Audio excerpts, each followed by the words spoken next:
Hello, friends. It's Saturday, October 8th, and right now there's a feeling of sadness and defeat across Canada because our beloved Toronto Blue Jays were just defeated by the Seattle Mariners. The Jays were swept. Yesterday they lost 4-0. Today, despite having an 8-1 lead at one point in the game, they ended up losing 10-9. And although this is bitterly disappointing for us Jays fans, it is, in fact, Thanksgiving this weekend. And I think there's lots to be grateful for when we think of this Blue Jays team. It's a young team, full of talent, exciting superstars, and they're just early in their careers, and early in gelling as a team. And I believe in a year or two when we look back, we'll see this season as a stepping stone towards great things that will happen in the future. As somebody who works with athletes on mental performance and psychological fitness, I'm always fascinated to watch series like this. So in Game 1, the Mariners were able to hold the Jays scoreless. And with these wildcard series being so short, best 2 out of 3, there really isn't any time to adjust or adapt. You need to turn on a dime and perform. So going into today's game, for the Blue Jays, it was win or go home. And for the Mariners, they had a little breathing room. If they lose, they still get to come back and play on Sunday.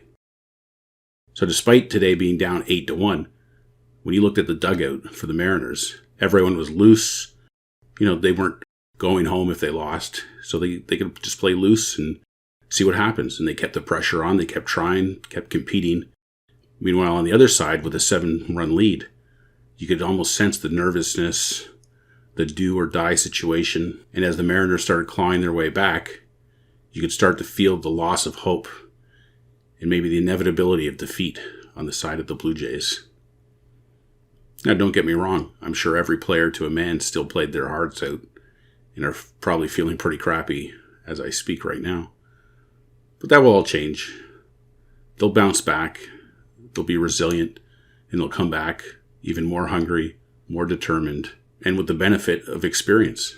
It is fascinating, though, when I think about the difference in the state of mind, in the looseness, in the calmness that the Mariners played with when they're losing versus the stiffness and the tightness and the worry that the Jays played, trying to hold on to a lead.